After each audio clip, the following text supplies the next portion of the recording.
Welcome to Catholic Views. I'm your host, Renee Kranz. On today's show, we will have Brett and Lydia Korn in the studio. Brett converted to the church from the Reformed faith branch of Protestantism. I don't know how to explain that.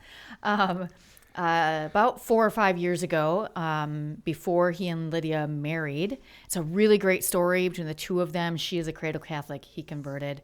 They tell us how that happened, how things are going now. Really beautiful couple. So I hope you'll join us for that interview.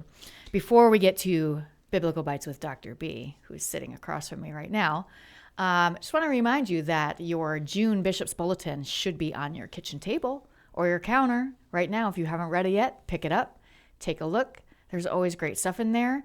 I think this month is on goodness is the feature, right, Casey? Or is it beauty? Beauty. It's on beauty, sorry. We had a series on truth, goodness, and beauty, and this is the last in that series. Always some good stuff from Dr. Bergwald and from Lois Heron on how to make the scriptures come alive for your children and your family. So make sure you pick that up and take a look. Let's go to Dr. Bergwald for those aforementioned. That's my long word for the day. Aforementioned Biblical Bites with Dr. B. See, it's aforementioned. Aforementioned? Aforementioned. He's going to correct me. Casey knew that. Whatever. Renee, what's today? It's whatever I want to call it and pronounce it as. Yeah, great. But what's today, liturgically speaking? Let me think. It's an ordinary time day, I believe. Yep. Okay, so 6? No. I don't know. 10th. Okay. We're at the last 2 Sundays. We entered ordinary That's time. when it always throws me off. Right, it does. Then I don't, because I don't, Pentecost yeah. is the end of the Easter season. So the following Sunday, you'd think would be a Sunday in ordinary time, but that's always Trinity Sunday. And the Sunday after that is always, in our country, Corpus Christi is transferred to that Sunday. So it's... Was that once a holy day of obligation, Corpus Christi?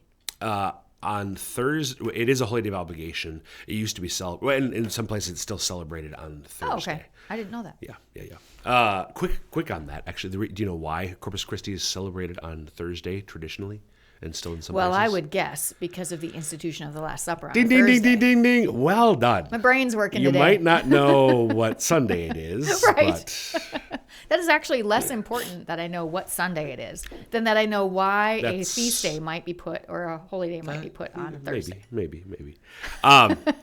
Renee, I'm really excited to talk about the first reading from Mass today. Really excited. Really excited. In fact, I went to see 3 years ago when this reading would have been read, but that particular Sunday, the 10th Sunday in Ordinary Time in year B, Corpus Christi fell on that Sunday, so we didn't hear this 3 years ago. So I'm glad that we're able to talk about it today. So it's been 6 years? Probably. At least. I didn't check that. Yeah, at least. At least 6 years. Okay. What's the first question that God asks in the Bible, Renee? In the whole Bible? Yep. Where are you? Ding, ding, ding, ding, ding, ding, ding. I'm telling you, my brain's working today. You are firing on 5 cylinders. I didn't even have the 8 cups of coffee that Casey had. Yeah. So the first reading that we hear at Mass is from the first book of the Bible, book of Genesis.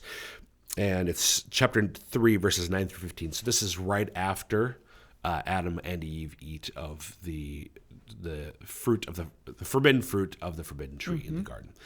So this is how the reading starts. After the man, Adam, had eaten of the tree, the Lord God called to the man and asked him, "Where are you?" He answered, "I heard you in the garden, but I was afraid because I was naked, so I hid myself." Then he asked, "Who told you that you were naked? You have eaten then from the tree of which I have forbidden you to eat?" The man replied, "The woman who you put here with me, she gave me fruit from the tree, and so I ate it." The Lord God asked the woman, "Why did you do such a thing?" The woman answered, "The serpent tricked me into it, so I ate it." And then the Lord's words to the serpent. Then the Lord God said to the serpent, "Because you have done this, you shall be banned from all the animals and from all the wild creatures on your belly shall you crawl, and dirt shall you eat all the days of your life. I will put enmity between you and the woman, and between your offspring and hers. He will strike at your head, while you strike at his heel." So we hear this reading notably one other time in the year on the solemnity of the Immaculate Conception, because the enmity between Eve's offspring and the serpent, which is Satan, that ultimately is it's a foreshadowing of the division, the enmity between Mary and Jesus and Satan. Oh, We hear that. yep. But I went with the question. So where are you? Renee, isn't God omnipotent and omniscient and omnipresent? Why? He knows where Adam is. Why does he ask him, where are you? I feel like we've maybe talked about We've this. talked about this in addition before. He wants Adam to answer him for some reason. I don't remember exactly. So what it's that not was. it's not an actual question. It's not It's like rhetorical? it's not like where's Waldo? Look, hey, Adam, where are you? God knows where he is. Right. It's not about Adam's physical location. It's about his relational location. Oh, yeah. Adam, where are you in relationship with me? And God does want Adam to answer that question, because in order to answer the question, Adam has to admit to himself, I am no longer in relationship with you, Lord, because I've done what you forbade me to do. Instead, what does he do?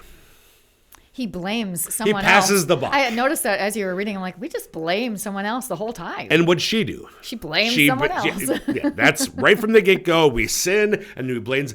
I wonder what would have happened if Adam and or Eve had repented in that moment. I wonder what would have happened. That'd be an interesting one. Yeah.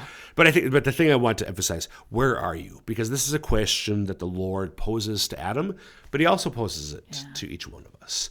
My beloved son, my beloved daughter, where are you in relationship with me? Now, we might not be in the situation that Adam is in this moment, but he still asks the question of each of us. It'd be nice if we could answer it well. right. Thanks, Dr. B. You bet.